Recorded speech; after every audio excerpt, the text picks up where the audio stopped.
Kot je že Ana Hoffman napovedala v uvodnem delu, bomo nadaljevali s predstavitvijo aktualnih mednarodnih projektov na temo uvajanja načela enakih možnosti v znanosti in gospodarstvu.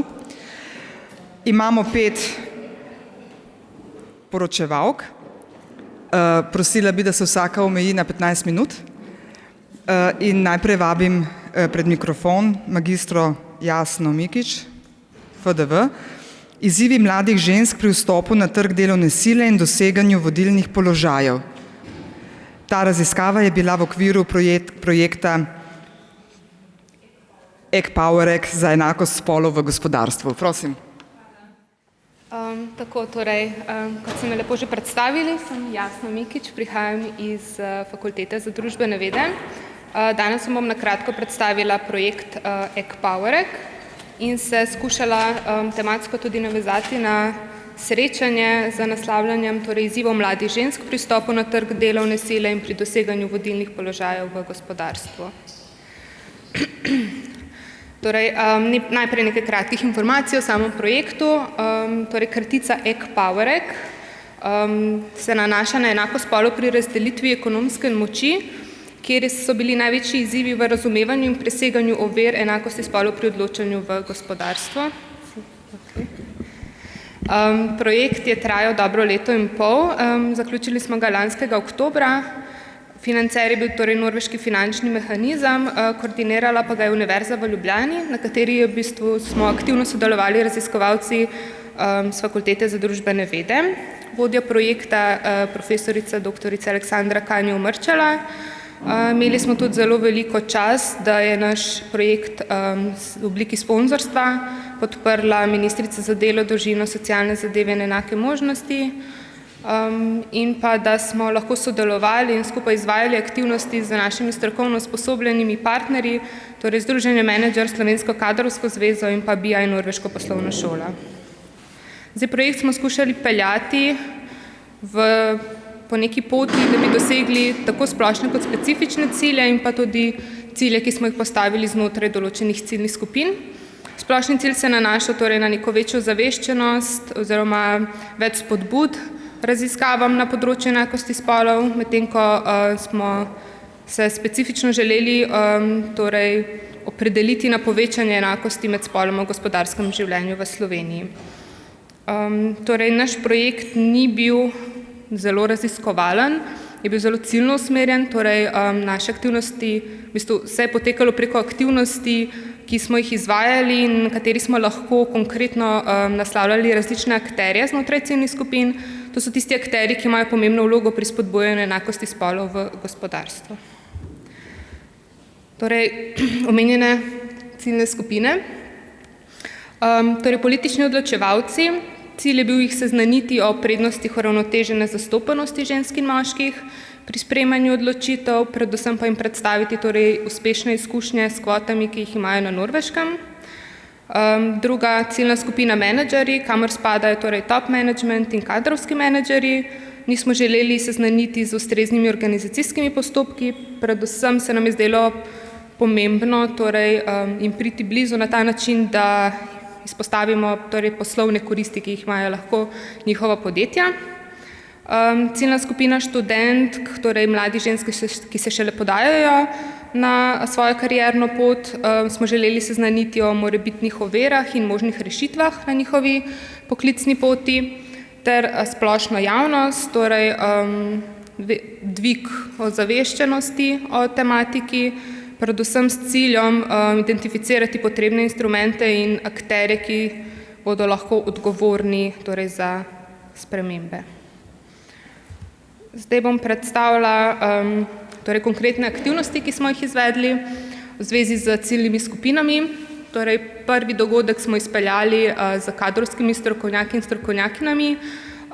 Izvedli smo delavnico z naslovom Bitka za talente. Cilj te delavnice je bil seznanitev vodilnih kadrovskih strokovnjakov, s prisotnostjo nezavednih stereotipov in predsodkov pri njihovem delu. Način, na katerega pa smo to izvedli, so bile interaktivne delavnice, zahtevalo je njihovo popolno angažiranost in tudi njihov doprinos, vpogled v njihovo delo. Tukaj smo imeli torej, dve nalogi, izbira vodstvenega tima. To so vse hipotetične situacije, ki smo jim predstavili, in ocenjevanje zaposlitvenih prošenj za moškim in ženskim podpisom. Rezultate, ki smo jih dobili na podlagi tega, so bili zelo zanimivi. Nekaj več si jih lahko tudi preberete na naši spletni strani. Druga ciljna skupina so menedžerji. Z njimi smo organizirali dogodek Ekpower Ek Branch. Torej, želeli smo spodbuditi neko neformalno razpravo o tematiki, s tem, da smo se tukaj omejili torej na top management, torej na najvišje odločevalske položaje, za razliko s kadrovskimi menedžerji, ker si šlo v bistvu bolj za postopke vstopa v organizacijo. Pri tem dogodku smo sodelovali z našim partnerjem Združenje Menedžer, pri kadrovskih strokovnjakih pa se Slovensko kadrovsko zvezo. Tukaj smo, kot vidite, na jedilnem listu predstavili jedi, torej določene teme, ki smo jih želeli nasloviti. To, da je bilo majčkeno razgibano, pa malo bolj inovativno. Torej, nepogrešljivi politični odločevalci. Na dogodku posvetu v Državnem svetu smo jih želeli torej nasloviti z, kot rečeno, prednostmi uravnotežene zastopanosti, predvsem pa spodbuditi razpravo o zakonodajni ureditvi tega področja. Splošno javnost smo naslavljali na dveh dogodkih. Na otvoritvenem dogodku, kjer smo torej projekt šele predstavili smo partnerje in cilje dela, torej predstavili smo se na splošno celi javnosti in opozorili nase. In na zaključni konferenci, ki je potekala lanski september, kjer smo predstavili torej končne rezultate projekta, najboljše prakse iz Norveške ter ovire in priporočila za slovenske odločevalce. Prihajamo torej do ciljne skupine študent, ki je tematsko morda tudi najbolj povezana z današnjim posvetom, torej mlade ženske na vstopu v kariero. Njim smo v bistvu smo želeli nasloviti torej na nek hip, moden, kakršenkoli že način, torej nekaj, kar bi jih lahko spodbudilo njihovo pozornost. Torej, pripravili smo natečaj Prebijmo stekleni strop, kjer smo iskali motivacijsko sporočilo na temo enakosti spolov v gospodarstvu. Temu je sledil dogodek Zajtrk z ministrico, o katerem bom nekaj več povedala malo kasneje.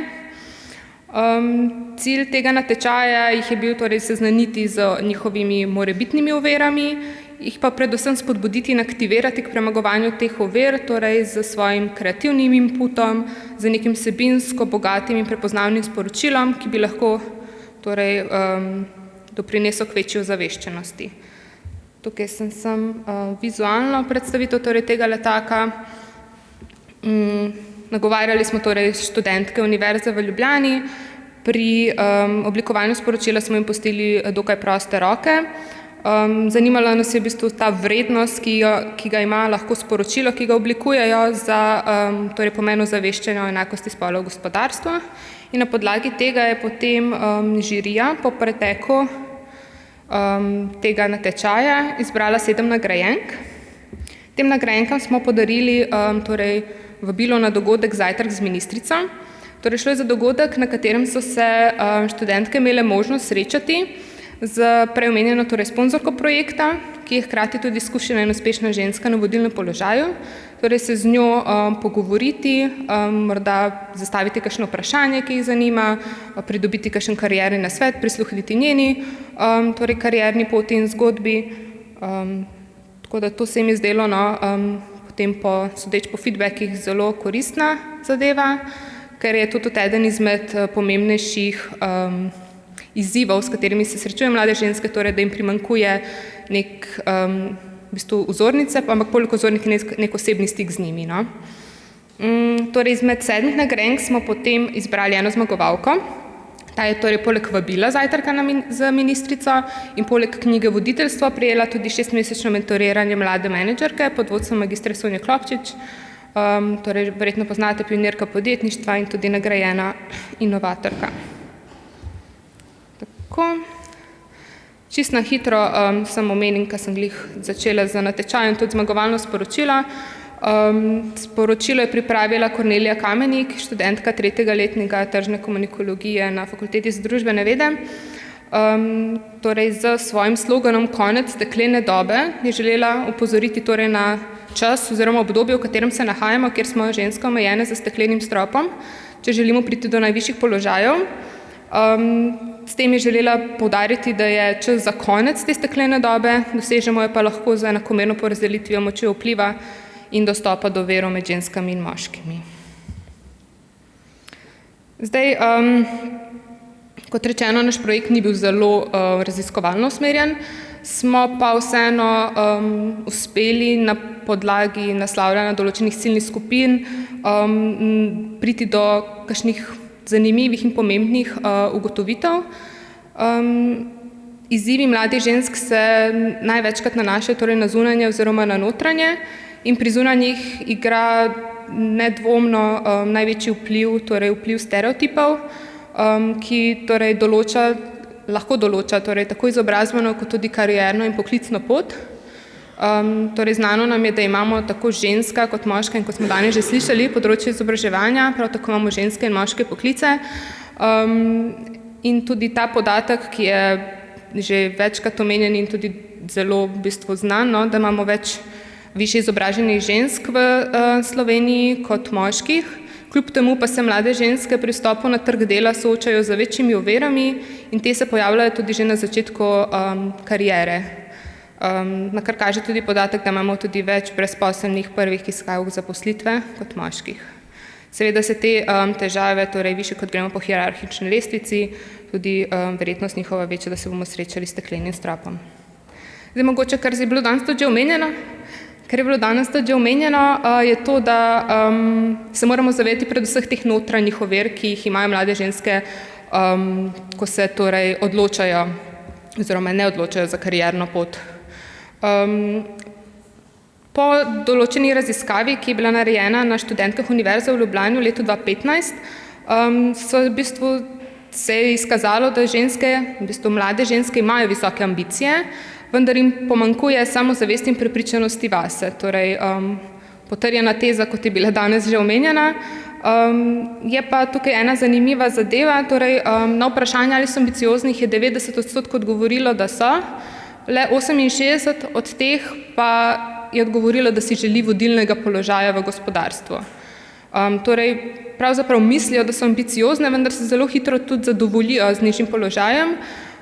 Ponovno, če se ozremo na podatke, v prvih 5 letih kariere si želi do najvišjega položaja, torej do predsednice uprave, le ena študentka, v prvih 10 letih 6% študentk in v celotni karieri le 19% študentk, kar je v primerjavi z moškimi 60% študentov zelo pomemben podatek. Zdaj, kar so se izkazali kot neke njihove ovire, so torej vnaprejšnji strah, torej strah brez kakršnekoli utemeljene razlage, pred stresom, pred preveliko odgovornostjo, svoje izkušnje dosežene v bistvu ocenjujejo kot premajhne, povezano torej s tem tudi slabše prepoznavanje svojih sposobnosti in dosežkov, kot prej rečeno, pomanjkanje ženskih vzornic na vodilnih položajih, to so zelo izpostavile. In pa morda zanimiv podatek, da jim največja motivacija, da bi se odločale za višje položaje, predstavlja podpora nadrejenih, družine in sodelavcev. Torej, iz nekega zunanjega kroga ljudi, torej njim dajo mogoče večjo težo, kakor svoji lastni prepričanosti. Zdaj, jaz sem se tukaj zelo ambiciozno zadala, da bom poiskala rešitev in hitro prišla do odgovora, da pač ni takega recepta. Zdaj, tematika enakosti spolov na vseh možnih raznih področjih, kakor bomo verjetno tudi še slišali danes iz različnih vidikov, je zelo kompleksen pojav in pojav, ki ga je treba torej na večjih nivojih reševati. Seveda so mlade ženske zelo pomemben del tega mozaika rešitve, zato je pomembno, da veliko pozornosti posvetimo tudi njim in jih začnemo v bistvu že zgodaj naslavljati in ozaveščati o tematiki, ko imajo v bistvu še možnost vplivati morda tudi na spremembo svoje izobrazbene, karierne oziroma poklicne poti. To bi bilo iz moje strani vse. Kljub temu, da projekt ni več aktiven, lahko pogledate našo spletno stran oziroma Facebook stran, pa v bistvu si malo bolj podrobneje preberete vseh aktivnostih, ki sem jih danes na hitro omenila. Najlepša hvala.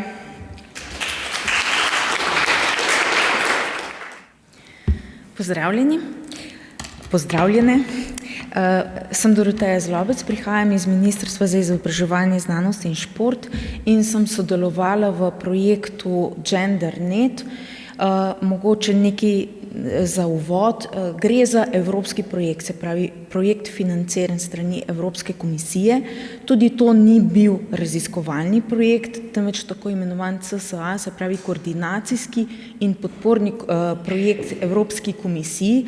Zato tudi rezultati niso usmerjeni na to, kar je ministrstvo kasneje naredilo ali ne, temveč rezultati, ki so bili pomembni za Evropsko komisijo.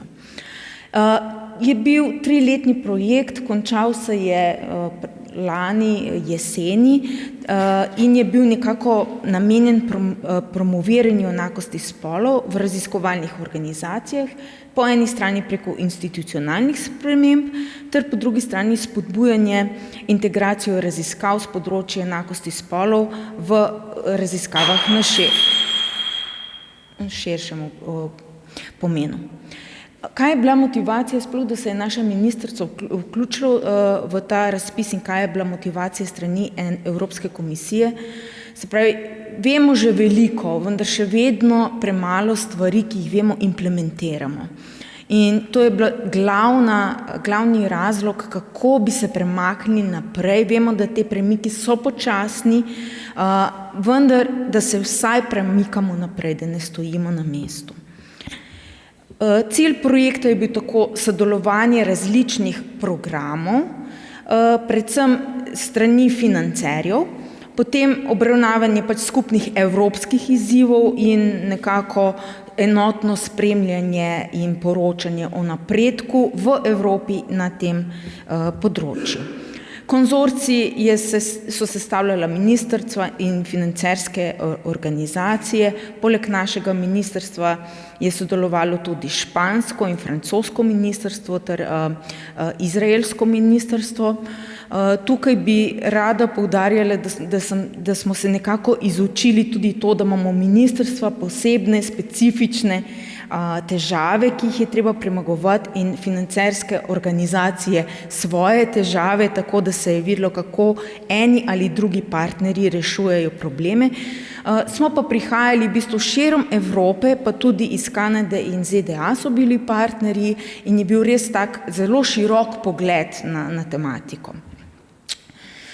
Skozi projekt so se nam ves čas pridruževali tako imenovani opazovalci, se pravi dodatne organizacije, ki jih je to področje zanimalo, ki so jih rešitve ali problemi oziroma kako rešiti probleme zanimalo. In meni je bilo najbolj zanimivo, da se nam je v zadnjem času pridružila tudi tehnološka agencija iz Češke republike in smo imeli kar veliko, bom rekla, skupnih točk pri vprašanjih. Delovni sklopi so bili dokaj taka klasični pregled, 4, eno se je ukvarjalo več ali manj za organizacijo, potem pa 2 zelo bistvena stebra. Eden se je nanašal na to, kako vključiti tako imenovano gender dimension, se pravi dimenzijo enakosti spolov v same raziskovalne projekte. Drugi pa se je ukvarjal bolj z strukturnimi spremembami. Te 2 sta bila taka najbolj pomembna stebra in potem, se pravi, skupne aktivnosti oziroma implementacija idej. Rezultati projekta so objavljeni na strani projekta GenderNet, kjer so po teh linkih tudi dobiti take obširne knjižice vseh teh raziskav, vseh teh analiz, anket, združevanja podatkov in res priporočam tistim, ki se ukvarjate z tovrstnimi raziskavami, da pogledate, ker je zelo veliko dodatnih informacij. V prvem delu, se pravi, ko smo se pogovarjali o enakosti spolov v raziskovalnih institucijah, o tako imenovanih strukturnih spremembah, smo naredili veliko poročil in analiz o tem, kaj sploh obstaja v Evropi. Osredotočili smo se na akcijske načrte za enakost spolov na nacionalni ali pa na institucionalni ravni. Moram reči, da se je ministrstvo v tej fazi zelo zagrelo za akcijske načrte. Spoznali smo, da je to zelo pomembna tema in smo kasneje, bom povedala, tudi vključili to naše prihodnje plane, tako da je bila ta del rezultatov, se mi zdi, da je bilo kar res eno učenje nas, uradnikov z ministrstva, kako lahko mi pomagamo recimo pri izgradnji akcijskih načrtov. Potem drugi del, kjer pa se same spolna dimenzija vključi v raziskovalne vsebine, gre za idejo, ki jo pravzaprav Evropska komisija že pozna. Če pogledate razpise Evropske komisije, imajo tako imenovane gender flagged projekte, se pravi projekte, ki prihajajo iz vseh ved, ne, in ki lahko vključujejo kot dodatno raziskavo tudi, kako ta spolni vidik. Ne. V tem primeru je lahko projekt boljše ocenjen, se pravi pri Evropski komisiji dobi boljšo oceno, ker se to odraža na kvaliteti raziskave kot taki. In na ta način tudi tukaj smo veliko razglabljali, kako bi lahko vključili tale vidik v naše financiranje raziskovalnih projektov. Ideja, moram priznati, še ni čisto zrela, ampak veliko razmišljamo o temu. Dostikrat se izkaže, da bi bilo lažje najti rešitev, če bi imeli dodatno vrečo denarja, ki bi potem nekako nagradila tiste projekte, ki poleg navadne raziskave vključijo tudi vidik spola. Vendar zaenkrat še nismo našli čisto dobre rešitve. Obstajajo pa evropski programi, recimo tudi v Avstriji in sorodnih državah, kjer to že uporabljajo. Tukaj bi rada opozorila na eno spletno orodje Eiger, ki smo ga tudi proizvedli v projektu. Eno spletno orodje, ki pomaga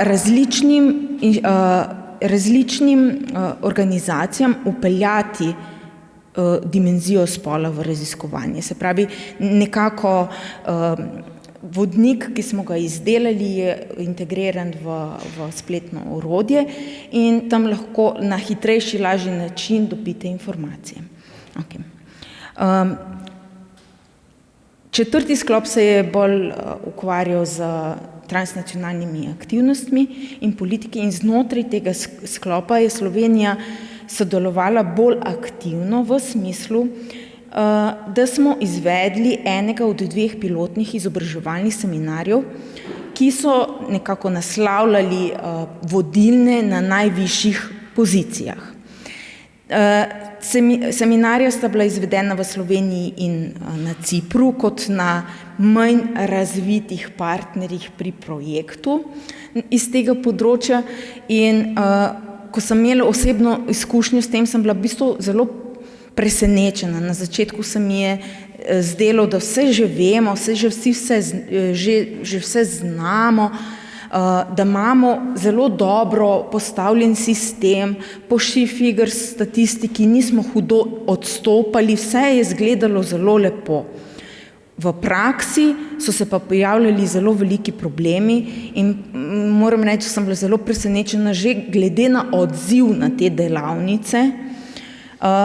Nisem pričakovala toliko problemov pri enostavni prijavi na delavnico, kar mi je res dalo nekako razmišljati o tem, kako zelo pomembna je še vedno ta awareness, ozaveščanje na področju enakosti spolov, ker enostavno živimo v tako zakompliciranem okolju in smo že kar sprejeli, da je dejstvo, da pač ženske, moški funkcioniramo drugače in da drugače ne more biti. Prav za namen tega seminarja smo izdelali tudi nekako opis študijo, kaj trenutno v Sloveniji imamo in kako bi lahko ozavestili o pomembnosti enakosti spolov, res tisto na vodilnih položajih. In zaenkrat tale del še ni objavljen na internetu, ker se je zadeva končala še oktobra, pa niso potem naložili predstavitve. Je pa zelo zanimivo, ker tudi recimo mene, ki sem se že 3. leto ukvarjala z enakostjo spolov v Sloveniji, je potem presenetilo, ko vidiš sliko slovenskih rektorjev, ko vidiš sliko direktoric iz javnih raziskovalnih inštitucij. Vseeno si presenečen, ko to vidiš. Potem, kaj pa smo se mi kot ministrstvo naučili iz tega projekta in prenesli na druga področja dela, ki jih poznamo? Glede področja znanosti se v Sloveniji ukvarjamo z različnimi pristopi, kako vključiti enakost spolov. Resolucija o nacionalnem programu za enake možnosti žensk in moških tudi se v delčku nanaša na znanost. Resolucija o raziskovalni in inovacijski strategiji predvideva akcijske načrte. Slovenska nacionalna komisija za UNESCO ima poseben program v sodelovanju z industrijskim partnerjem za nacionalne štipendije za ženske v znanosti in Ministrstvo za izobraževanje, znanost in šport podpira Komisijo za ženske v znanosti. Glede na to, da so decembra 2014 v Evropi zelo močno podprli tako imenovan ERA Roadmap, se pravi skupni strateški dokument, katerega skupna prioriteta je bila tudi enakost spolov in na podlagi katerega so bile države pozvane, da ustvarijo svoj dokument, akcijski dokument na tem področju, se je Slovenija pravzaprav kar hitro odzvala na to zahtevo, glede na to, da smo bili pripravljeni. In smo že maja meseca potem objavili slovensko strategijo krepitve evropskega raziskovalnega prostora. V tej strategiji je vključeno 4. prednostno področje, tudi načelo enakih možnosti spolov na področju raziskav in zastavili smo si kar nekaj visoko letečih ciljev, ki bi jih radi v naslednjih letih izpolnili. In mislim, da je to eden izmed ključnih rezultatov projekta kot vpliv na ministrstvo. Zastavili smo si, da pač največja ovira, ki pri tem trenutno je zakonodajni okvir in ideja je, da bi postavili institucionalno financiranje, se pravi financiranje, v katerega ocenjevanje bi vključevalo tudi tako imenovane akcijske načrte organizacij, potem zagotavljanje recimo bolj zanimivo mi je bilo to statistika. Kadarkoli pogledamo, imamo res težave s pridobivanjem statistike in res pozivam tudi partnerje pri projektu Garcia, da stopimo skupaj in kakšno dobro idejo, kako bi te statistične podatke mogoče tudi sporočili iz JRZ-ju oblikovali. Glede na to, da sem že pozna, se opravičujem. Hvala za pozornost in dodatne informacije res najdete na tej strani.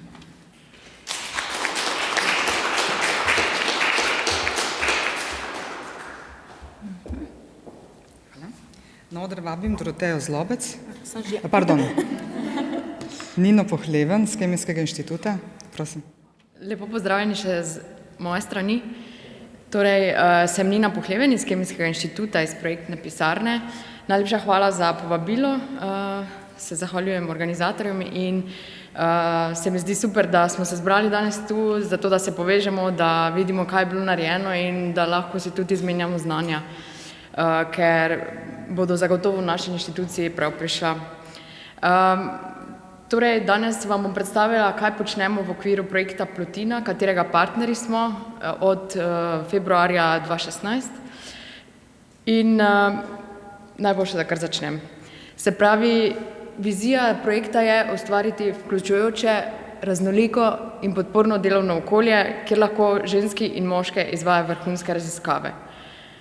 Torej gre za projekt, ki želi skozi vključevanje načela enakosti spolov izboljšati delovno okolje in to na inštituciji, ki je fokusirana na naravoslovno področje, kar se pojavlja kot konkretni izziv.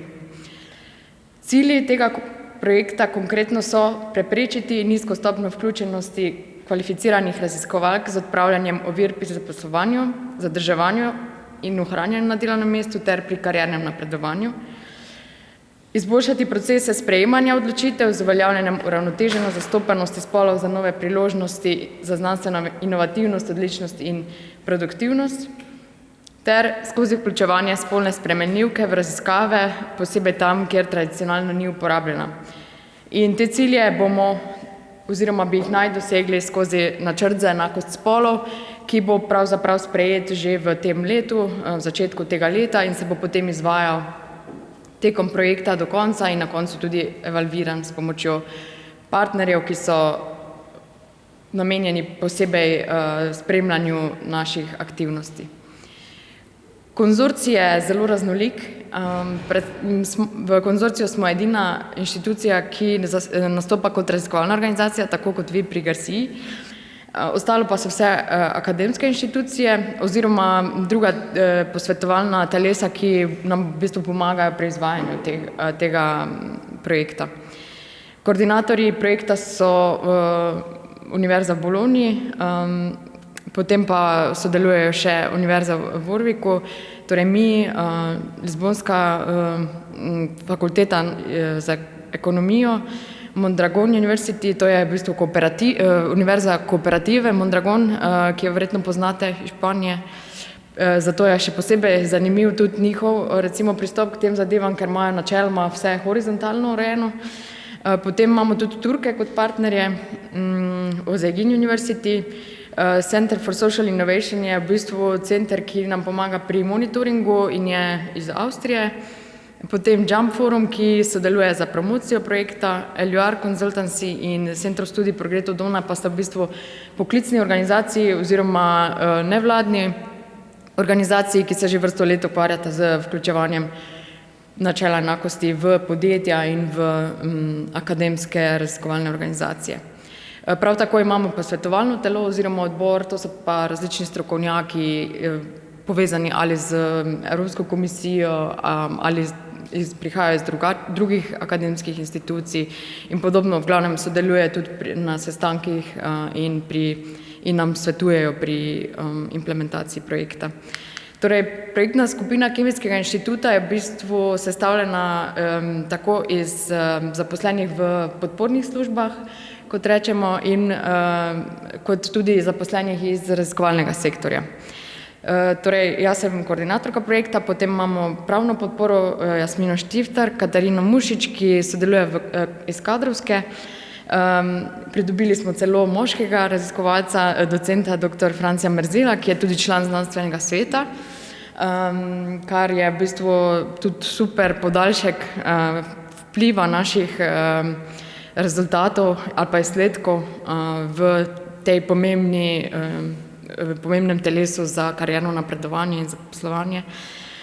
Potem imamo v naših vrstah profesor dr. Marto Klajnšek-Bunde, ki je tudi članica Komisije za ženske znanosti iz ministrstva in je že do vrsto let aktivna na tem področju, kar je super.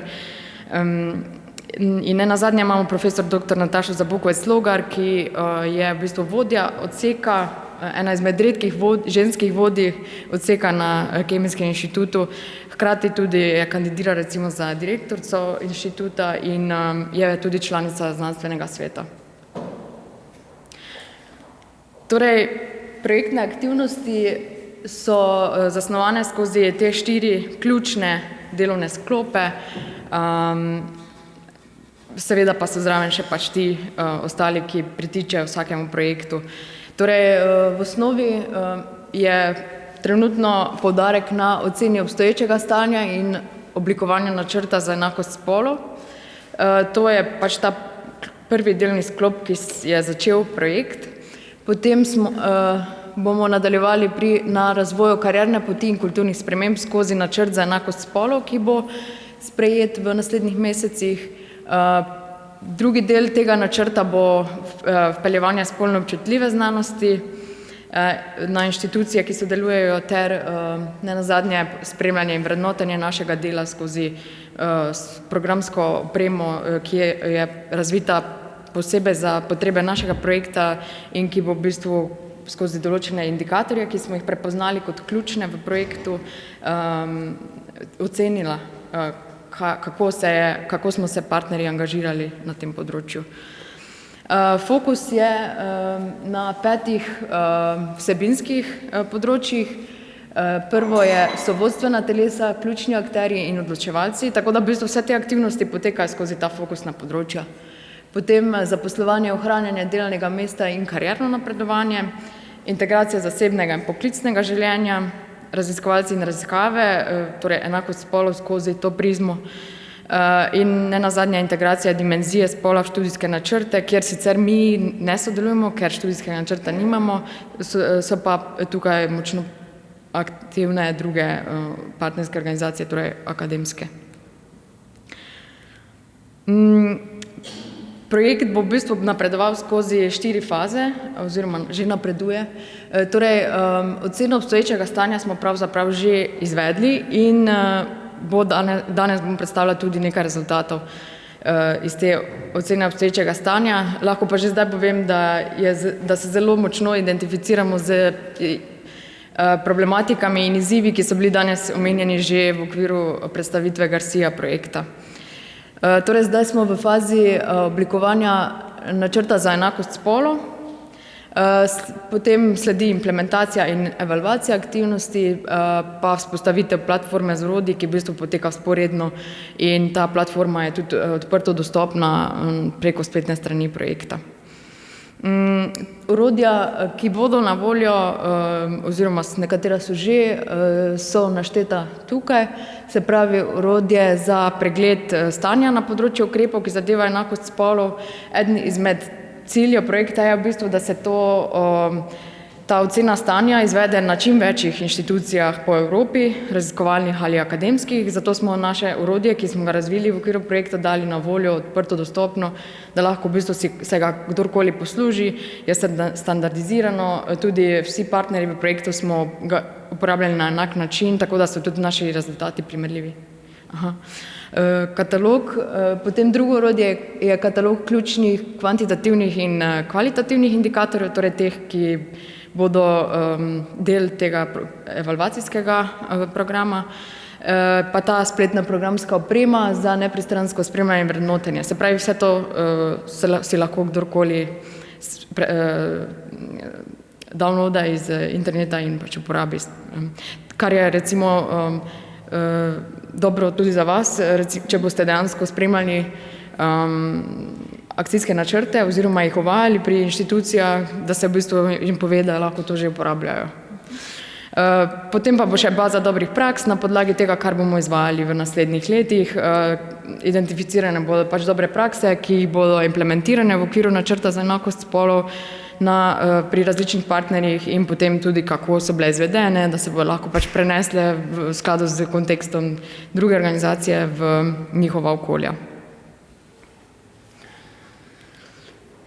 Se pravi, omenila sem, da smo pravkar zaključili v bistvu oceno obstoječega stanja in nadaljujemo z načrtom za enakost spolov. Tukaj je v bistvu prikazanih nekaj statističnih podatkov iz te ocene obstoječega stanja. Torej, to je izgledalo tako, da smo po eni strani zbirali kvantitativne podatke, napaka, ja, kvantitativne bi moglo tam gor pisati. Šlo je za zbiranje podatkov iz kadrovskih služb, iz računovodstva, iz projektov. Potem drugi del so bili intervjuji z vsemi ključnimi akterji na inštitutu, to so bili od direktorja do predsednika znanstvenega sveta, do vseh vodij odsekov, ki so na inštitutu, itd., se pravi to, potem pa še fokusne skupine. Fokusne skupine pa so bile z raziskovalci in raziskovalkami zaposlenimi na inštitutu ter z tehničnim osebjem in strokovnim osebjem. Mi smo jih pač, kljub temu, da je v bistvu projekt namenjen raziskovalnemu sektorju, smo hteli vključiti tudi tehnično in strokovno osebje v projekt, ker je predstavlja zelo velik delež zaposlenih na inštitutu in tudi tam je največ žensk zaposlenih. Tako da so bili tudi oni del naše analize. Se pravi, sodelovalo je okrog 50 zaposlenih, kar je, glede na to, da v raziskovalnem sektorju pri nas zaposlenih 250 približno ljudi, relativno dober vzorec. Bi si pa seveda želeli še več udeležencev, ampak če lahko se recimo navežem na današnjo tematiko, največji problem je bil v bistvu dobiti mlade. Zakaj? Zato, ker se počutijo odtujeni od inštitucije, ravno zaradi te, bi rekla, negotove prihodnosti, ki se pojavlja zaradi recimo zaposlitev za določen čas in pa pomanjkanja mentorstva, zaradi občutka, da so pač da po doktoratu itak nimajo več prihodnosti pri nas. No, tukaj lahko vidite v bistvu nekaj grobih podatkov, se pravi, v 70 letih inštituta v bistvu nikoli nismo imeli ženske, ki bi bila direktorica, kar je, bi rekla, da kar zanimiv podatek. Potem tudi v znanstvenem svetu imamo v bistvu več moških kot žensk, kar je seveda posledica dejstva, da tudi ženske v manjšem številu kandidirajo, zato ker ne dosežejo niti takih nazivov, ki bi ustrezali za izvolitev. In pa v upravnem odboru v letu 2016 pravzaprav nismo imeli ženske. Imeli smo 5 moških, en čas je bila ženska, pa je potem šla. Zdaj v 2017 upamo na spremembe, tako da je pa bilo to vsaj, kar je pa pozitivno prepoznano skozi kvalitativno analizo kot nekaj slabega. Vsi imajo percepcijo v glavi, da pač preveč moškega egota v eni sobi ni dobro.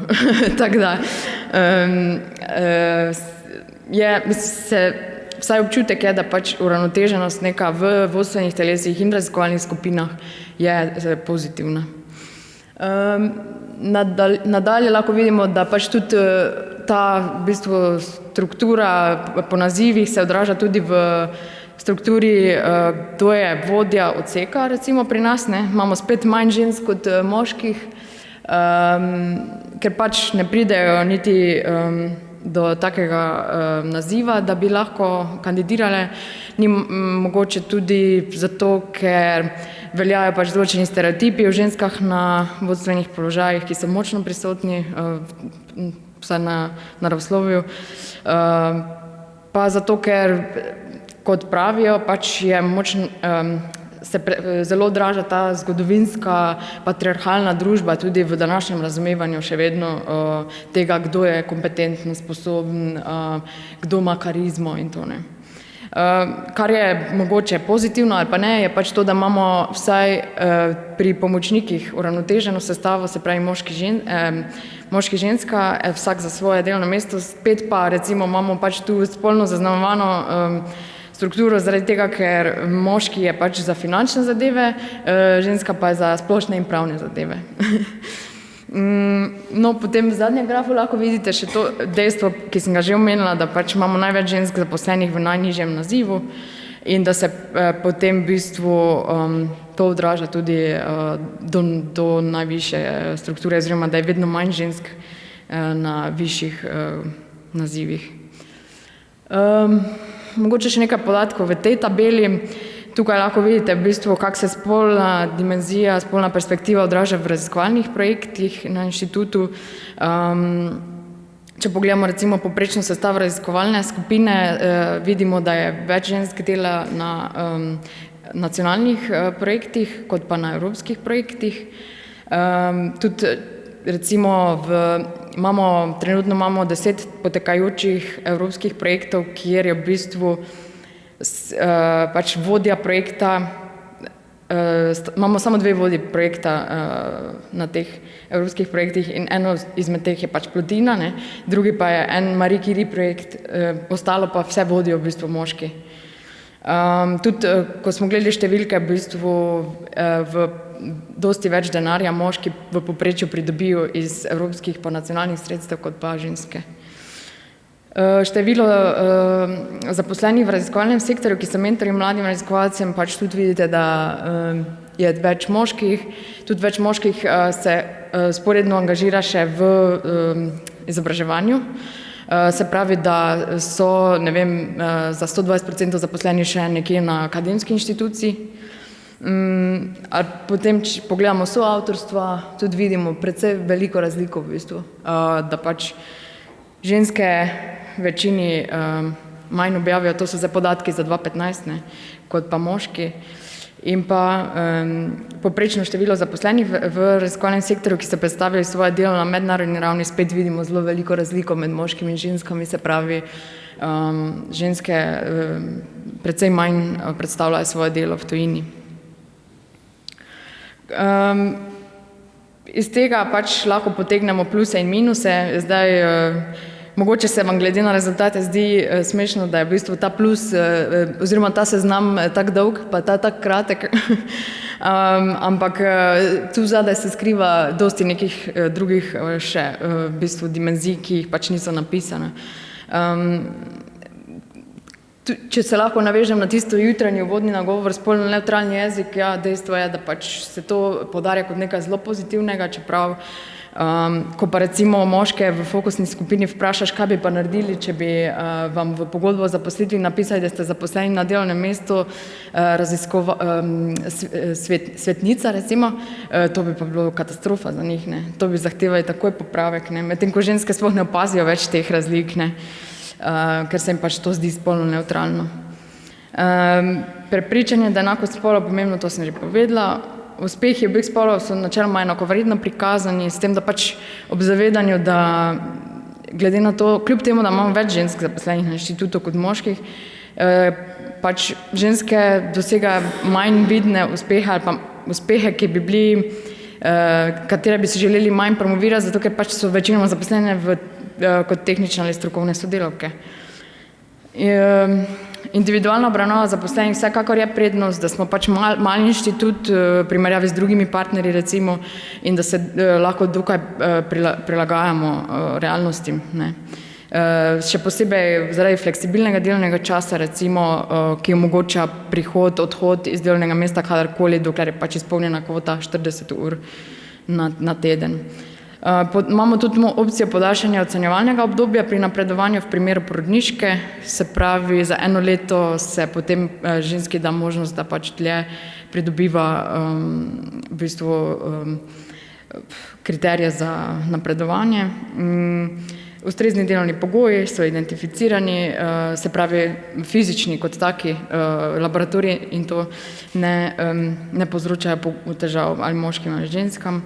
Imamo močna neformalna omrežja po posameznih odsekih, spet ne vseh, tam, kjer je pač tudi to bolj promovirani strani vodij, recimo, za prenos znanja, za pomoč pri delu v laboratoriju, za recimo lažjo vrnitev tudi po porodniški in vse več je poudarka na interdisciplinarnosti ob hkratnem zavedanju, da pač je vsak odsek svoj vrtiček in zato bo tu še tudi dosti potrebnega, si pa mladi predvsem želijo veliko sodelovanja drug s drugim. Medtem ko minusi, neravnotežna zastopanost spolov v vodstvenih telesih, kot ste lahko videli, nekonsistentna raba spolno občutljivega jezika, če recimo vseeno, če uporabljamo žensko in moško obliko samostalnika v, ne vem, pogodbi o zaposlitvi ali pa nevtralno v splošnih aktih, se potem zalomi hitro pri kakih letnih poročilih ali pa pri spletni strani, ne. Potem imamo pač spet ta fenomen leaky pipeline, ki je bil že danes predstavljen. Se pravi, ženske večinoma v večjem številu odhajajo iz inštituta in ostajajo na nižjih nazivih. To smo pogledali v bistvu strukturo zaposlenih, pa spremljali njihovo karierno napredovanje oziroma zapuščanje inštituta skozi obdobje 10 let. Pogodbe za določen čas so v bistvu tak problem, ki presega to spolno noto, ampak gre za neko medgeneracijski konflikt, ki se pojavlja in je zelo problematičen z vidika usklajevanja poklicnega zasebnega življenja, načrtovanja kariere in pa močna prisotna kultura dolgega delovnega časa, ne. Ker pač razumljivo je, da bomo 10-12 ur na dan v službi, ker je pač znanost stil življenja, kot radi rečemo. In tudi dojema se, da pač tisti, ki ostane več ur na delovnem mestu, bi naj bil bolj produktiven, bolj uspešen, ne. To je neko prepričanje. Se pravi, iz tega bomo pač potegnili določene elemente za načrt za enakost spolov, ki so pa tukaj našteti, se pravi, nujno uvedba seminarja za pridobivanje mehkih veščin, potreba po nudenju podpore pri usklajevanju poklicnega zasebnega življenja strani delodajalca, se pravi, zavesti, da ni to samo nek privatni fenomen, ampak da tudi delodajalec lahko priskoči na pomoč. Potem je močno potrebno uvesti podporne sheme za načrtovanje kariere, predvsem za mlade raziskovalce in pa po vrnitvi iz porodniške in pa nasplošno, kar smo v skupini za Plotino prepoznali, pač potreba po dvigu zaveščenosti o enakih možnostih. Ko se začne pogovor recimo z zaposlenimi, vedno rečejo, pa se imamo enake kriterije za ocenjevanje, za napredovanje, vse, ne. Ampak pa jim razložiš, kaj bi naj bile enake možnosti, pa v bistvu začne razmišljati, ja, imate prav, ne. Ampak mogoče je pač to na naravoslovnem področju še toliko bolj potrebno, zato ker niso bili s tem recimo že v času študija sploh obremenjeni, ne. Ok, predolga. Hvala.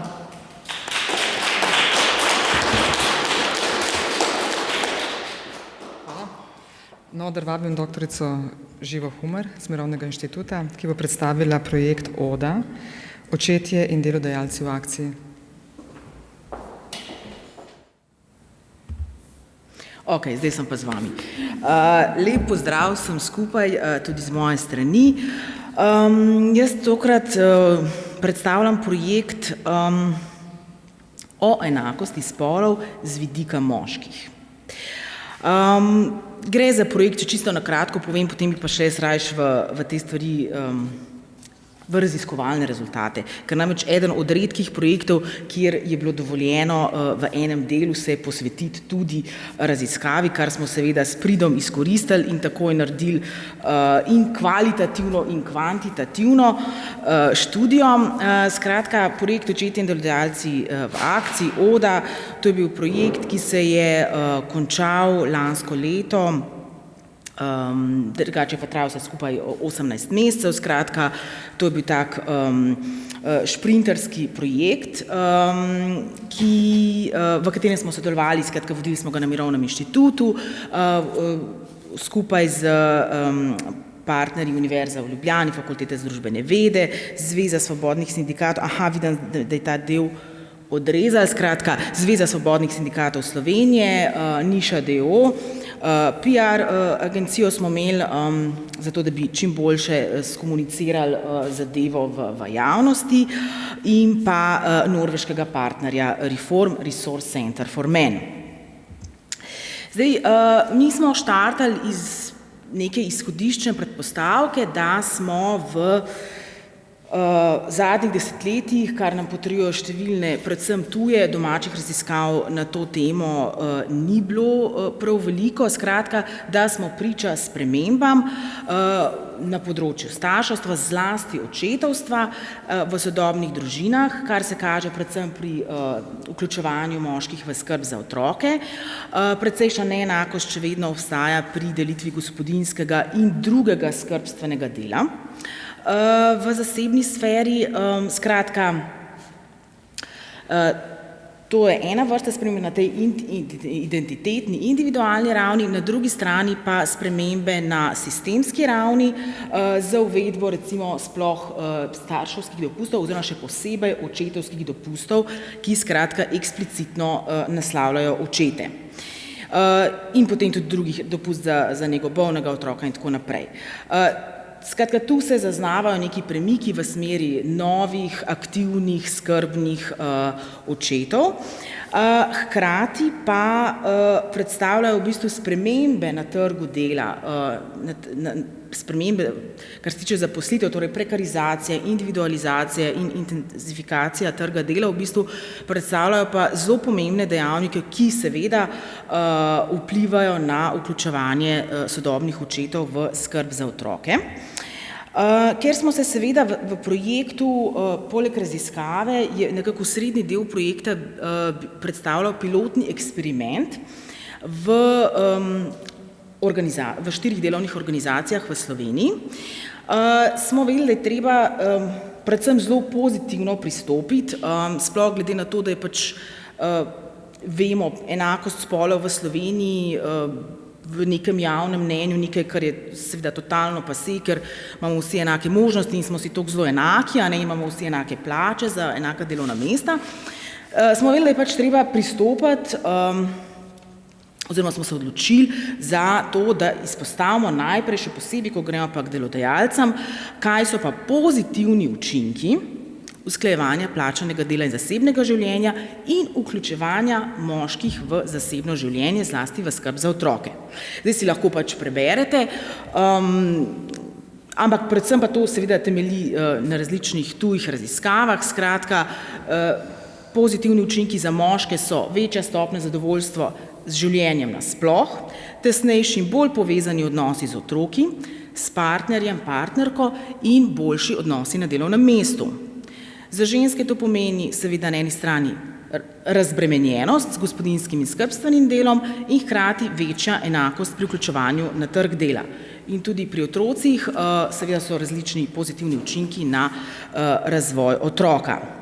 Pri delodajalcih pa, kot vidite, seznam najdaljši, ker smo s tem skratka tudi želeli v bistvu delodajalce dobesedno seveda prepričati, zakaj je usklajevanje dela in družine oziroma poklicnega dela in zasebnega življenja pomembno. In da je super, da so v Sloveniji sicer dobra politika na tej sistemski ravni, kar se tiče materinskega, očetovskega in starševskega dopusta, dopusta za nego bolnega otroka in tako naprej, ampak da na ravni delovnih organizacij pa v bistvu praktično ni nič. Dobro, imamo certifikat Družini prijazno podjetje, vendar v to je vključenih, mislim, da nekih 200 podjetij. Skratka, to, kar hočem povedati, je, da se delodajalci dostikrat zanašajo, pač sistem je, funkcionira in to je zdaj dovolj, ne. Tako da mi smo v projektu skratka na eni strani ves čas ozaveščali delodajalce in očete, to sta bili pač 2 ključni ciljni skupini, o pomenu usklajevanja plačanega dela in skrbi za otroke in o skrbstveni vlogi očetov v družinskem življenju. Potem smo nekako ključna delovna sklopa, če se tako izrazim, raziskovalni del, kjer smo opravili kvantitativno in kvalitativno študijo o sodobnem očetovstvu v Sloveniji in v akcijskem delu projekta smo pa, kot sem že uvodoma omenila, izvedli pilotni preizkus v 4 delovnih organizacijah, kar je pomenilo v obdobju 6 mesecev delavnice za vodstvo, delavnice za očete, koriščenje ukrepov usklajevanja, poleg tega pa še dodatno delavnice za delodajalce in pa pripravili priročnik za delodajalce. Skratka, v spletni anketi, naredili smo spletno anketo, pa intervjuje smo naredili z očeti, pri čemer nas je zanimalo seveda, kako zaposleni očetje usklajujejo plačano delo in skrb za otroke. Kaj jim kot prvo pomeni sploh očetovstvo, kaj oni razumejo kot svojo očetovsko vlogo, kako usklajujejo, ali jim to predstavlja kakršenkoli problem, se soočajo s konflikti med zasebnim življenjem in pa profesionalno, poklicno kariero. In če da, kakšni so ti konflikti in kaj bi njim pomagalo v bistvu te konflikte razrešiti oziroma te ovire preseči. Zdaj v anketi je sodelovalo 489 očetov, v intervjujih pa 23 očetov, s tem, da smo v bistvu se v tem delu sfokusirali na 2 skupini očetov, in sicer očete na vodstvenih in vodilnih položajih, skratka na menedžerje in na očete v prekarnih oblikah zaposlitev. Zakaj? V bistvu Nam se je zdelo pomembno pogledati v bistvu ti dve skupini, ker sta na eni strani v bistvu diametralno popolnoma nasprotni po moči, ekonomski, politični, socialni in kapitalu, ampak hkrati se pa oboji soočajo z nekimi pogoji, z nekimi okoliščinami, ki jim otežujejo usklajevanje dela, plačanega dela in skrbi za otroke. Zakaj več čas govorim plačano delo? Zaradi tega, ker eno je plačano delo, skrb za otroke je pa tudi delo, ampak ni plačano.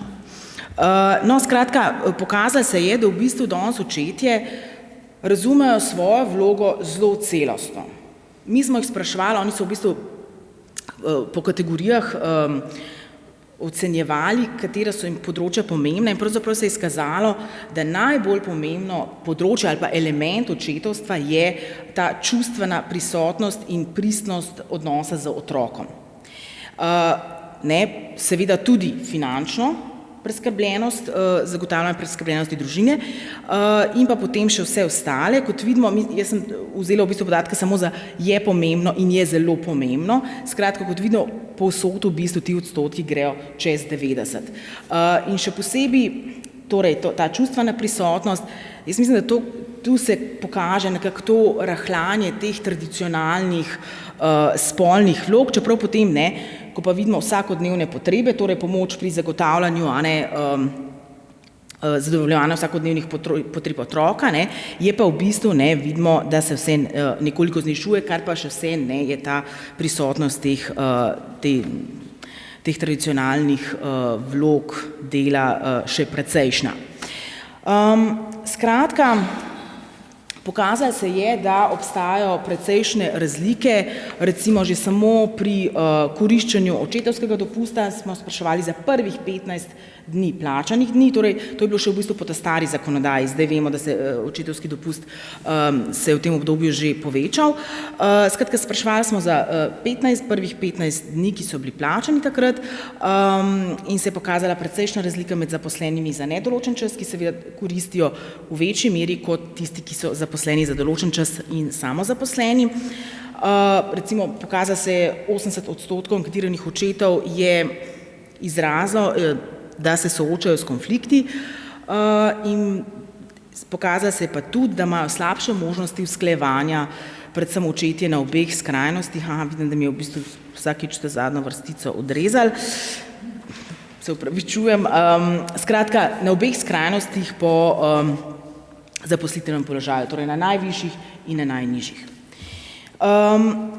Zdaj, to sem že nekako izpostavila, da so očetje kot ključni element, še 5 minut, kot ključni element dobrega očetovstva, torej poleg materialne preskrbljenosti izpostavili predvsem emocionalno povezanost z otrokom, skratka biti tukaj za otroka. Zdaj, največji premiki, bistveno večji premiki v razumevanju očetovstva in tudi v samem delovanju se kažejo v intervjujih z očeti v prekarnih oblikah zaposlitev. Tu se nam pokažejo večji premiki, ki pa so seveda, kar pa je seveda zelo odvisno od posameznikovega zaposlitvenega položaja. Namreč tisti očetje, ki so v prekarnih zaposlitvah,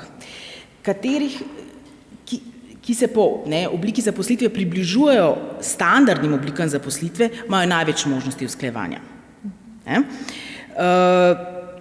Medtem ko recimo tisti, ki delajo prek avtorskih pogodb, podjemnih, skratka, nimajo nikakršnih v bistvu pomanjkanje, odsotnost samih pravic v bistvu in možnosti usklajevanja.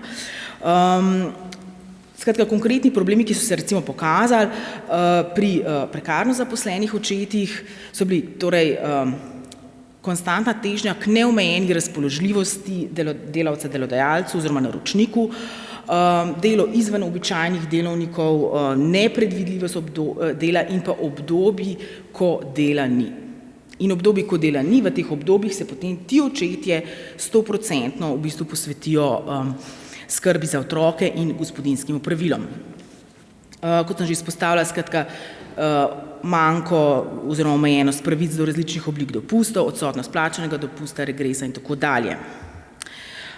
Medtem ko pa očetje na vodilnih položajih pa koristijo pravzaprav ukrepe usklajevanja manj pogosto kot druge skupine zaposlenih očetov, predvsem zaradi organizacijske kulture, ki temelji v bistvu na normah nenadomestljivosti, nenehne razpoložljivosti organizacij in pa v bistvu spolnih vlog, po katerih v bistvu moškost konstituira dajanje prioritete profesionalni karieri pred družino. In recimo konkretno v enem od intervjujev s top menedžerjem v Sloveniji, ko je bilo govora o tem, kakšne ukrepe imajo na voljo v podjetju in tako naprej, je on ves čas izpostavljal mlade mame in potem kako pa je kaj z očeti, a ne. Ja, a veste, saj sem preveril, tisti koristijo očetovski dopust. Skratka, ampak še vedno je v percepciji, mlad človek, če gre za mlado žensko, je takoj v ozadju scenarij, si bo ustvarila družino, otrok, bolniške, odsotnost in tako naprej. Mlad moški, v bistvu noben delodajalec nima v ozadju tega scenarija, bo odšel, pa bo na očetovskem dopustu, pa bo otrok zbolel, pa bo šel na bolniško, skratka tega ni. To se mi zdi zelo pomembno izpostaviti in glede na to, da me čas priganja, bi mogoče še zadnjih par minut izkoristila in predstavila v bistvu pilotni preizkus in model prilagodljiv paket ukrepov ODA. V tem delu je sodelovalo v bistvu 41 očetov iz 4 delovnih organizacij, in sicer iz policije, RTV Slovenija, manjšega IT, v bistvu mikropodjetja Support in Trade d.o.o. in pa GoOpti. Zdaj, lotili smo se celotnega tega eksperimenta na način, da smo najprej identificirali ovire in potrebe teh očetov in skupaj z njimi in z delodajalci, ki so bili vključeni, oblikovali ukrepe za lažje usklajevanje, ki so jih potem ti očetje, torej teh 41 očetov, imeli možnost koristiti v obdobju 6 mesecev. Ključna skratka ideja je, da je usklajevanje poklicnega in pa zasebnega življenja večsmeren proces v delovnih organizacijah, v katerega v bistvu morajo biti vključeni vsi deležniki. In da se skratka, da so ukrepi pripravljeni, ki so po meri organizacije, delovnega mesta in potreb očetov. Zdaj, potem smo te ukrepe, ki so bili pač dogovorjeni skupaj in oblikovani skupaj z očeti in na koncu seveda tudi potrjeni strani delodajalcev, smo jih razvrstili po področjih: ukrepi informiranja in obveščanja, izobraževanja, storitev za družine, delovni čas in pa organizacija dela. Pri izobraževanju bi v bistvu omenila tematske delavnice za očete, teme so bile recimo tudi predlagane strani očetov. Mi smo očete vprašali, kaj se vam zdi, da rabite, da vam bo pomagali pri usklajevanju dela, plačanega dela in družine. So očetje v bistvu sami sugerirali teme, ki so bile potem sicer zelo, so se poklopile v smislu v 2 sklopih. En del se je nanašal seveda na delovno okolje, kar se tiče komunikacije, reševanja konfliktov v delovnih okoljih, odnosih, nadrejeni, zaposleni. En del pa je seveda zanimanja šel v smeri odnosov v družini, vloge očeta pri vzgoji, novih tehnologij in vzgoje. Skratka, vse te delavnice so bile potem tudi izvedene. Te tematske delavnice v vsaki organizaciji so bile v bistvu 4 delavnice v teh 6 mesecih. Seveda, ukrepi, ki pa najbolj posežejo in ki so se jih delodajalci sicer tudi najbolj bali, so bili pa ukrepi z področja delovnega časa in organizacije dela, kot so recimo določitev dneva v tednu, ko vodstvo spodbuja zaposlene, da ob določeni uri zapustijo pisarne, da se organizirajo sestanki do določene ure z namenom, da se ne zavlečejo v pozne popoldanske ali večerne ure, možnost dela od doma, večje upoštevanje zakonske možnosti izrabe letnega dopusta in tako naprej. Očetje so si v teh 6 mesecih v bistvu sami izbirali, katere ukrepe iz seznama bodo koristili in kako pogosto. Zdaj pa sam na hitro še refleksija. v bistvu v teh 6 mesecih se je pokazalo tako pri očetih in pri delodajalcih, ki so sodelovali. Skratka, en premik v zaznavanju v bistvu pomembnosti usklajevanja, ozaveščenost med samimi zaposlenimi o svoji očetovski vlogi in prepoznavanju v bistvu sodelavcev tudi kot očetov in nadrejenih tudi kot očetov, skratka z nekimi skrbstvenimi obveznostmi v družinskem življenju. Recimo to večje usklajevanje v teh 6 mesecih, recimo eden od očetov izpostavil, da sta si v bistvu s partnerko lahko še bolj enakovredno razdelila. Skratka, je imelo to tudi pozitivne učinke v bistvu za njo. Potem, če samo na hitro še omenim, seveda nas je pa zanimalo, kaj so bile pa pač ovire od tega usklajevanja, čeprav so bili seveda vsi zadovoljni in navdušeni, ampak kje pa so bile ovire in se je izkazalo, da sicer res, da v manj kot 10 primerov se je pa zgodilo to, da so ukrepi ostali neizkoriščeni, da jih očetje bodisi zato, ker niso bili bodisi zaradi pomanjkanja lastne pobude, predvsem pa zaradi neodobravanja neposredno nadrejenih. Čeprav so bili ti ukrepi usklajeni s samim vrhom, samim vodstvom, vendar se sploh v velikih organizacijah izpostavlja in to je zelo problematično, da je potem usklajevanje pravzaprav odvisno od dobre volje in posluha razumevanja neposredno nadrejenega.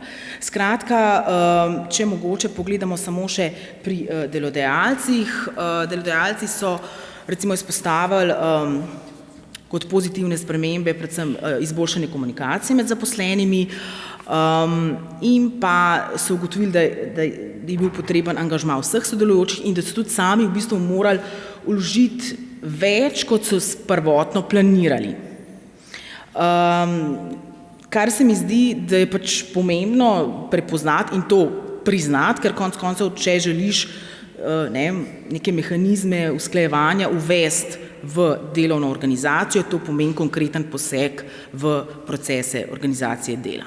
In to informiranje, obveščanje so neke mehkejše zadeve, medtem ko pa greš v samo organizacijo dela, v delovni čas, so pa to konkretni posegi, vendar recimo tudi eden od direktorjev, ki je bil zelo skeptičen in iz mikropodjetja, skratka, je sam v bistvu na koncu priznal in je rekel, super, mislim, stvar je res funkcionirala, ker štartali smo pa tudi s tem, 6 mesecev pilotnega eksperimenta, v tem času verjetno podjetje, če boste šli v neki takega, res ne bo propadlo.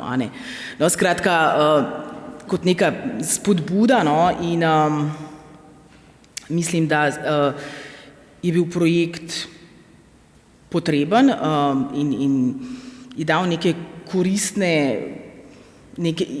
definitivno neke koristi so bile, seveda se je pa zelo lepo pokazalo, da je usklajevanje poklicnega življenja in pa zasebnega življenja nekaj, kar zadeva vse. Torej, ne samo mlade starše oziroma starše z majhnimi otroki, ampak tiste, ki skrbijo bodisi za svoje partnerje, partnerke, svoje starše, pa tudi, če nimajo skrbstvenih obveznosti, imajo pa pač zasebno življenje. Skratka, in to bi bilo v bistvu potrebno peljati naprej in po meri v bistvu posameznika ali pa posameznice in se da, zahteva nek konkreten angažma, ampak se da in učinki so dobri. Tako da hvala lepa.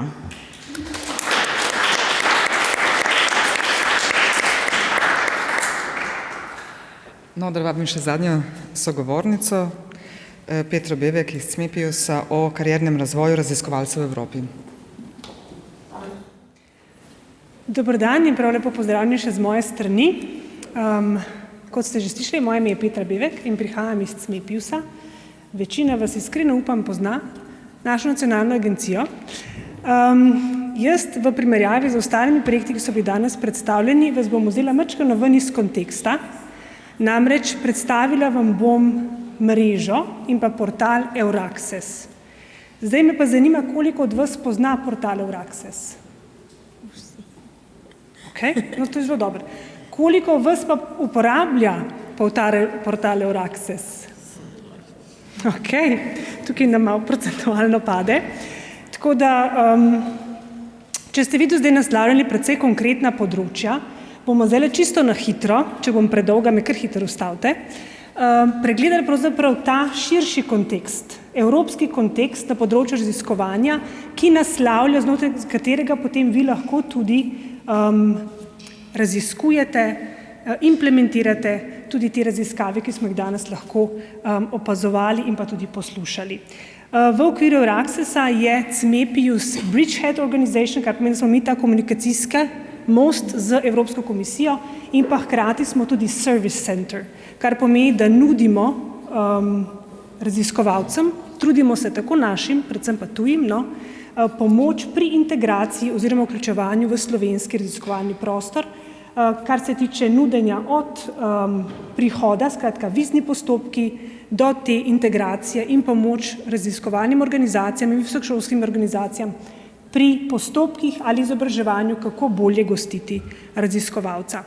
Če gremo čisto na splošno in predvsem zelo na kratko skozi dokumente in osnovni okvir, ki zastavlja cilje z področja raziskovanja in inovacij, skratka osnovni dokument je tako ali tako Evropa 2020, kjer se znotraj poglavja pametnih rasti pojavlja poglavje raziskovanja in inovacij, kjer je zastavljen cilj, da bi se do leta 2020 doseglo 3% BDP-ja, ki se namenja v ta namen. Zdaj, tukaj v globine ne bi šli, bo seveda tudi prezentacija na voljo po samem dogodku, če pa boste rabili, pa tudi mene lahko kontaktirate.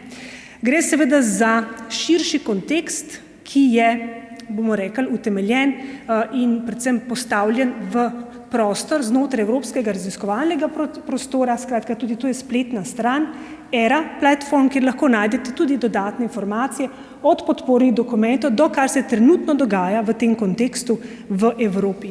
Seveda je tukaj potem še obzorje 2020, kjer seveda predvsem je namen naslavljati različne deležnike na področju raziskovanja, hkrati pa se znotraj samega obzorja 2020 zelo konkretno naslavlja problematika enakosti spolov in znotraj tega segmenta se izvajajo politike na 3 različnih nivojih. Skratka, naslavljanje nacionalnih institucij, naslavljanje institucij izven oziroma evropskih institucij in pa seveda naslavljanje komisije kot take.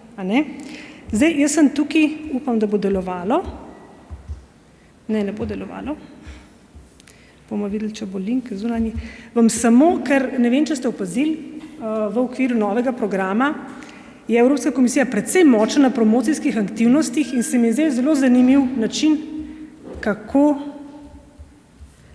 glas je naštiman, morda. Naštiman je, bom prosila.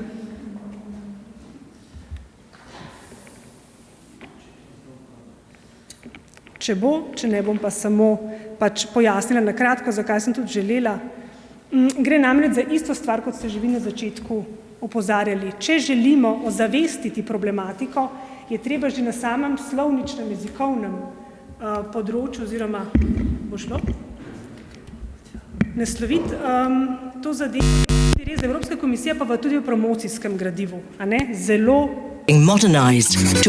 eksplicitno naslavlja. The European Research Area is a unified area open to the world in which scientific knowledge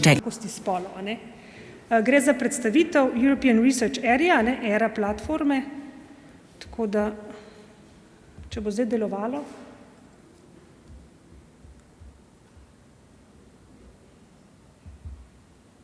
Technology and researchers circulate freely. One of the career options for graduates is to become a researcher. Doctoral training programs are being modernized to equip researchers with the right skills in today's competitive labor market. On Your Access, researchers can find over 40,000 new research positions each year in universities, research institutes, and industry right across Europe. Finding a new job often involves moving abroad, which can be both challenging and an opportunity, such as working with international scientists.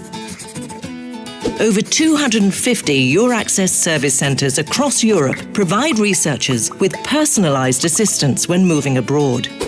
Europe also supports the development of pan-European world-class research infrastructures, promotes open access and the sharing of research results, and encourages gender equality in research and innovation. Horizon 2020, the European Commission's funding programme for research and innovation, provides a wide range of funding opportunities, including direct funding to researchers of €6 billion through the Marie Skłodowska-Curie actions and €13 billion through the European Research Council. This is what the European Research Area is about: removing barriers and putting the conditions in place so that scientists can move more easily, have better access to funding and concentrate on their research. The European Commission is working hard, together with member states, research institutions and researchers across Europe to achieve this. Toliko, čisto kratka predstavitev. Mogoče pa res, meni se vedno zdi zanimiv, na kakšen način skozi vidik tudi promocija se odpirajo določene problematike, ki so potem v vizualnem okolju in dejansko podzavestno in zavestno ozaveščajo. Tako da gender equality oziroma enakopravnost spolov na področju raziskovanja je velik segment tudi novega programa in se naslavlja tudi preko Obzorja 2020 in hkrati se spodbuja znotraj projekta Euraccess, ki ga imamo tudi na naši agenciji. Sama iniciativa in pa portal Euraccess omogočajo oziroma temeljijo na nekaterih dokumentih, ki so tako dostopni oziroma naslavljajo raziskovalce, posameznike kot take, kot tudi organizacije, ki s temi posamezniki delajo. Skratka, imamo Evropsko listino za raziskovalce ter pa kodeks ravnanja pri zaposlovanju raziskovalcev, ki naslavljajo od problematike etike do enakopravnosti spolov seveda, do ravnanju pri intelektualnih pravicah, skratka, ves ta spekter tematik in problematik, ki so relevantne za področje raziskovanja. Tukaj je tudi strategija človeških virov. Najlepša vam hvala. Ne sliši se vas. A ne sliši se me? Ne. Se prečujem. Preveč se sprehajam. Strategija človeških virov za raziskovalce, ki seveda narekuje uporabo določenih postopkov in pa dokumentov, da bi se zagotovila ta načela, ki so potem navedena v samih listinah in pa v kodeksu, znanstveni viza in pa modra karta, ki bolj oziroma ki sta namenjeni tujim raziskovalcem, predvsem raziskovalcem iz tretjih držav, Euraccess mreža ter pa seveda Resaver, ki je pa vseevropski pension plan, ki se uveljavlja, zdaj mislim, da že drugo leto, trenutno pa so aktivne članice Madžarska, Italija in pa Avstrija. V Sloveniji sicer se o tem pogovarjajo, nismo pa še aktivno vključeni v celotno shemo. Danes vam bom čisto na kratko predstavila nov Euraccess portal. Jaz vas seveda vljudno vabim, da ga si ogledate, predvsem pa, da ga uporabljate.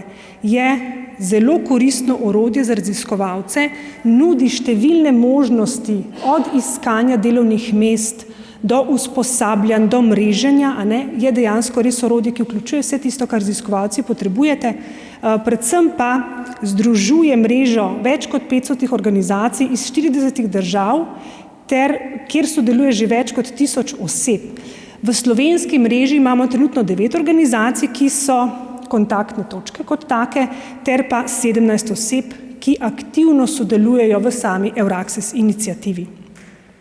Na spletni strani imate tudi čudovite tako imenovane Euraccess links, zdaj preimenovane v Euraccess Worldwide, ki vam nudijo informacije o raziskovanju ali delovnih mestih ali publikacijah iz navedenih regij svetovnih.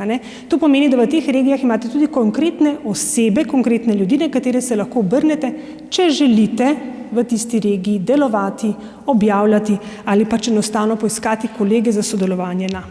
Sam portal izgleda takole, je zelo interaktiven, tudi spodbuja vaš vnos, oziroma če se tudi logirate v sam portal, boste seveda tudi do več informacij prišli. Predvsem pa je preveč. Predvsem je pa seveda, kot sem že omenila, namenjen informiranju, svetovanju, pomoči raziskovalcem. Ta segment iskanja delovnih mest in iskanja raziskovalcev, skratka portal je namenjen tako raziskovalcem kot institucijam, ki iščejo raziskovalce. Predvsem pa je v novem kontekstu to sodelovanje med raziskovalci in raziskovalnimi organizacijami, univerzami in pa podjetji. Skratka, to je tudi taki premostitveni portal, kjer lahko vi tudi najdete ne samo raziskovalne institucije za vašo dejavnost, temveč tudi podjetja in druge sorodne organizacije. Kaj sam portal omogoča? Tukaj je sicer na kratko opisanje, v same potankosti ne bi šla, moram pa priznati, da je pač eden izmed boljših oblikovanih evropskih portalov, ki dejansko nudi pomoč v raznolikih segmentih za raziskovalce oziroma za to ciljno skupino. Jaz sem sicer mislila še mačkam po samem portalu tukaj le preskati, pa vas vljudno vabim, da to potem storite kasneje, jutri. Če boste rabili kakršnokoli pomoč, se lahko obrnete name ali pa na mojega kolega Roberta. Na CMEPIUS-u smo uravnoteženi na področju Euraccesa glede enakopravnosti spolov. Tako da vam pa dejansko nudi tudi karierno izobraževanje. Našli boste na spletni strani podsegment Career Development različne izobraževanja, ki so na voljo raziskovalcem v tujini oziroma v vseh 40 državah z namenom izobraževanja na vašem področju ali pa splošnega. CMEPIUS v tem kontekstu ima tudi vsako leto kakšno delavnico. Lansko leto smo imeli delavnico British Councila, sicer imamo majčkene težave z doseganjem vaše ciljne skupine, ampak načrtujemo tudi v letošnjem letu delavnico v sorodnem kontekstu. Imeli smo tudi delavnico lansko leto glede medkulturnih kompetenc, ki seveda veste vsi, če delate v mednarodnih projektih, da je to zelo nujno potrebna kompetenca v današnjem okolju, da pač delo v mednarodnem kolektivu, timu, ni tako preprosto, kot se zdi na prvi pogled. Tako da ta izobraževanja vam nudimo tudi mi in seveda tisto, kar boste našli na spletni strani, kar sam Euraccess portal ponuja.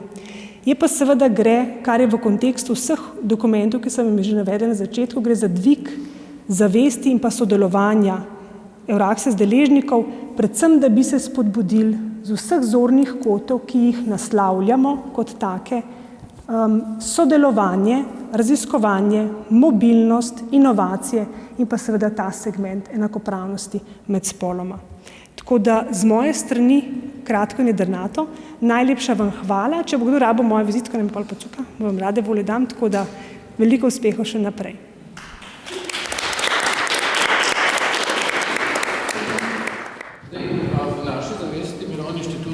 Velja za zelo emancipirano ustanovo. Zdaj upam, da niste nagovorili svojih partnerjev in njihovih okrožij, potem je vzorec definiran. In še vprašanje v zvezi s prekerci. Prekerci so v tej družbi še vedno v 90 ali več odstotkov mlajši ljudje. In za mlajše ljudi se sklepa, da so bolj emancipirani. Torej, če vzamete, kar verjetno niste, to prvo vprašanje, samo to skupino ali se za njo fokusirate, se potem avtomatsko omejite na skupino, ki je po naravi bolj emancipirana. Jaz bom kar prebral vsa vprašanja, pa potem kar po vrsti prosim, če pač poskušate nam vsem odgovoriti oziroma razložiti. Kolegica Mikić, pri vas ste imeli nekega norveškega partnerja, če sem prav razumel. Zanima me ta odnos, je ta norveški partner bil nek svetovalni organ, se pravi pokroviteljski nagovor tega okolja, ali je to bilo enakovredno sodelovanje, skratka izmenjava izkušenj, se pravi dvosmerni promet, ker v naši zavesti zopet skandinavske države nastopajo zelo emancipirano in se radi potem pri njih pustimo inštruirati. Kolegica iz Kemijskega inštituta, vi pač prihajate iz naravoslovnega okolja. Kako bi vi, ampak res vi, ki pač delate na tem inštitutu, ocenili stopnjo emancipacije med vašimi kolegi? V procentih, mislim, čisto med kolegi. Ja, mislim, da gre za problem emancipacije moških, ne žensk. Moški so tisti, ki se morajo emancipirati in biti dovzetni za neke vsebine, ampak o tem se lahko tudi pogovarjamo. Vi, kolegica, ki prihajate z ministrstva, zanima vas, kako bi na lestvici od 1 do 10 ocenili vpliv Komisije ženske v znanosti, dejanski vpliv. Kakšen doseg ima, kaj lahko sploh spremeni. In čisto na koncu, kolegica Bevek, vi ste omenili, da imate težave pri doseganju naše ciljne skupine, razumem, raziskovalk in raziskovalcev. Glede na to, da gre za populacijo, ki je življenjsko odvisna od mobilnosti in kolegice in kolegi iščejo neke priložnosti, da bi bili bolj mobilni in da bi kjerkoli dobili sredstva za svoje delo, me to malo presenetilo, pa bi bil hvaležen, če o tem še več poveste.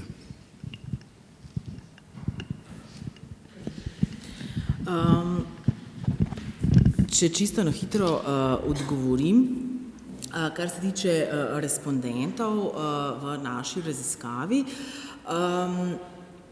mi smo v bistvu poslali informacijo, sporočilo o tem, da delamo raziskavo po najrazličnejših možnih kanalih, kar pomeni tudi po forumih ala, ne vem, Ringara, Bibali, skratka, zelo različno in tako prek tega spletnega orodja, mislim, da enkrat, skratka, je bilo to naloženo in potem smo preko različnih virov obveščanja, skratka, vsak od partnerjev je to potem razpošiljal naprej, tako da vzorc je precej raznolik, je pa delež visoko izobraženih višji v primerjavi splošno populacijo, kar pravzaprav mene niti ni toliko zelo presenetilo v smislu, ker in seveda so tudi potem podatki, v smislu bolj emancipiranih, moških, tudi niso presenetljivi, ampak hkrati v bistvu na ankete pa v teh intervjujih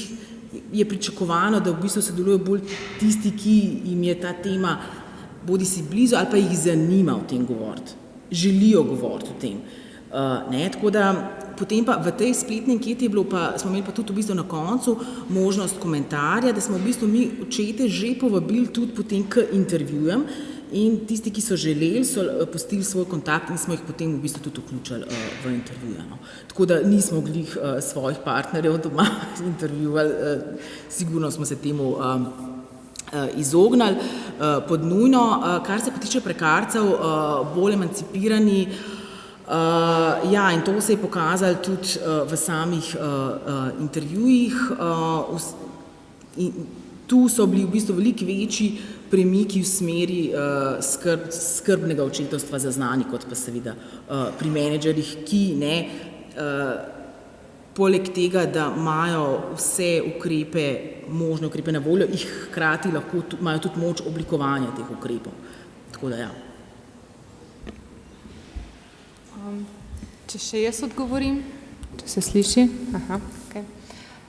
V bistvu, glede na to, kar ste izpostavili, pa moram jaz v bistvu omeniti, da smo imeli zelo veliko srečo z našimi norveškimi partnerji, so bili zelo zavzeti za sodelovanje, bolj kot za kakšno kazanje oziroma svetovanje od zunaj. Mi smo imeli tudi, nisem uspela pač v kratki prezentaciji povedati, da smo imeli tudi v načrtu 2 obiska Norveške, kjer so nam zelo lepo organizirali srečanja z raznimi ciljnimi skupinami. Prav tako smo jih gostili tudi pri nas, čeprav so imeli, mislim, da samo en študijski obisk pri nas v načrtu, so na svoje lastna sredstva, prihajali sem in mislim, da so bili najmanj 10-krat tukaj. Pa zelo so nam pomagali tudi pri sami implementaciji, sploh za njihovo uspešno izkušnjo s kvotami. Tako. Hvala. Hvala za vprašanje. Torej, mislim, da ni enoznačnega odgovora, sploh pa ne v procentih, ko govorimo o emancipiranih moških na področju naravoslovja. Bi pa rekla, da mogoče tudi po mojem kakem stereotipnem prepričanju jih je morda manj kot na kakih humanističnih oziroma družboslovnih področjih. Lahko se poistovetim z vašim odgovorom, torej v projektu sodelujejo predvsem tisti, ki so emancipirani, kar se tega tiče. Velja pa pri vseh sodelujočih tudi prepričanje, da je ponavadi uspešen raziskovalec tudi tisti, ki ima za sabo uspešno privatno življenje, a v tem striktno tradicionalnem smislu, se pravi, je poročen in ima otroke. Je nekaj tudi takšnih, ampak na prste ene roke lahko preštejemo zaposlene moške, ki so v bistvu vzeli porodniško namesto ženske na inštitutu. Sicer pa je v bistvu zelo malo govora o vlogi očeta v skrbstvu za družino. Tako da v procentih 5%. Okay. Zelo neprijetno vprašanje moram povedati. V idealnem svetu, kjer je komisija svetovalno telo ministrstva in svetuje ministrici v tem primeru, bi moral biti njen vpliv predvsem na ministrico ministra in ne na javnost. In bi mogoče javnost zaznala to kot številko nič. Vendar je v realni situaciji tako, da komisija opozarja predvsem javnost, koliko toliko glasno, mislim, da tam med 5 in 6 smo krno trenutno. Se nas pa zelo zagovarjam obstoj te komisije, ker mora biti nekdo, ki svetuje odločevalcem, kako narediti v tem primeru, v primeru enakosti spolov. Pa vsaj enkrat na leto smo zelo glasni, ko naredimo posvet ob 8. marcu in upam, da se boste tudi letos udeležili tega našega posveta, ki bo v Mariboru. Last but not least, as they say. Kot sem že omenila, CMEPIUS, tudi v kontekstu izobraževanja in ozaveščanja, predvsem ciljne skupine raziskovalcev, izvajajo različna izobraževanja. In za vabljeno ciljno skupino se obračamo na naše kontaktne točke, ki so seveda na Univerzi v Ljubljani, Univerza v Mariboru, Univerza v Novi Gorici, Univerza v Primorskem in še manjše institucije. Zdaj, za izobraževanje, ki smo jih do sedaj izvedli, smo prejeli, mislim, izrazito majhno število odzivov, kar pomeni, da smo imeli na zadnji delavnici British Council, ki je prav za področje raziskovalcev 16 udeležencev. Zdaj seveda mi imamo težave s tem, da ne vemo, ali je težava v nas, skratka, da mi ne znamo naslavljati oziroma da naša sporočila niso dovolj atraktivna, da ne damo brezplačno, ali enostavno zadeva tudi v tem, da ste raziskovalci prezaposleni, da bi se udeleževali teh izobraževanj, je pa dejansko tudi res, da v Sloveniji nimamo institucije, ki bi nudila izobraževanja raziskovalcem. Skratka, pisanje člankov, pisanje v angleščini, pisanje projektov. To načeloma je vse del nalog CMEPIUS-a oziroma pač Euraccess iniciative, ki jo ima v tej vlogi pač seveda CMEPIUS. In naš namen in cilj tudi je pa seveda na nas, pa mogoče tudi na vas, če imate kakšen predlog, na kakšen način hitreje, predvsem pa dejansko doseči našo ciljno skupino, da bi omogočili diseminacijo, da bi se portal Euraccess bolj uporabljal, da bi tudi dobili povratno informacijo z vaše strani, kaj deluje na portalu, kaj na portalu ne deluje, kaj bi želeli, ker portal Euraccess je prikrojen za vseh 40 držav, kar pomeni, da vsebino na portalu za Slovenijo mi objavljamo, Določene segmenti so fiksni, ostalo pa mi dajemo, tako da mi imamo tukaj vse možnosti. Je pa res, da je zelo težko, se pravi, zaradi različnih variabil priti do ciljne skupine, da bi imeli neko komunikacijo in pa da bi vam nudili vso podporo, ki jo pač kot lahko Euraccess iniciativa nudimo. Toliko. Hvala.